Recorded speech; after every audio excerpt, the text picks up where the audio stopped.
Hey guys, and welcome to the conclusion of my reviews on the Fly box set. Today we're looking at the last two discs in this collection. First, let's take a look at the front of the last film in this set, The Curse of the Fly. As with the others, I really dig the artwork. I will say something about this one though, which may be a little spoiler, maybe not. At any rate, the fly on the cover is a bit misleading because there isn't really any fly craziness in this movie.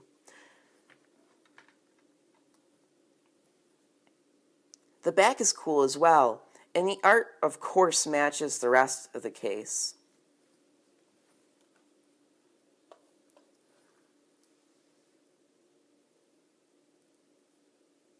On the inside, we have another awesome insert, and the disc itself has a fly, so as to fit in with the franchise, or something.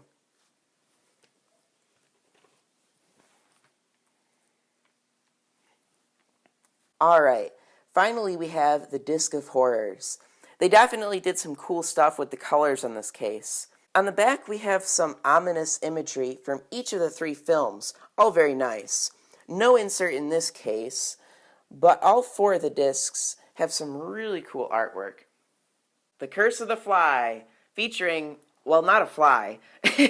Don't go into this film looking for the same flyman action we got in the first two films. Instead, the film offers something else similar to what the first film started out with. That is, the fear that science and technology could go too far, and the results could be disastrous. I actually really appreciate what this film did. Unlike Return of the Fly, this film goes beyond the man-fly idea and explores other terrors of transportation. Conceptually, I thought the film was great, and it was an entertaining film to watch. I will be honest, the fact that this film sort of changes Andre's family lineage from the first two films threw me off a bit. It wasn't a big deal, but I always like it when a sequel doesn't need to change the details from the previous film to work. I also found it laughable how quickly Martin proposed to Pat after meeting her. This film is still worth a watch in my eyes.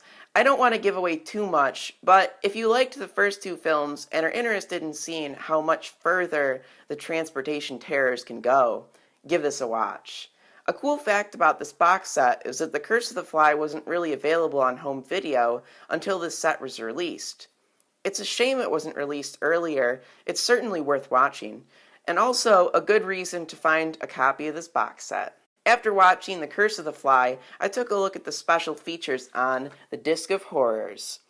There is a handful of tidbits on this disc that were interesting, but the two most interesting items on it were the A&E Vincent Price biography and the featurette called Flytrap, Catching a Classic. The A&E biography isn't about the flying specific, but it's something I think any horror fan would find interesting. It explores the life and legacy of Vincent Price, including some of the less horror endeavors of his, such as collecting and exposing others to fine art. Flytrap Catching Classic, however, is specific to the franchise.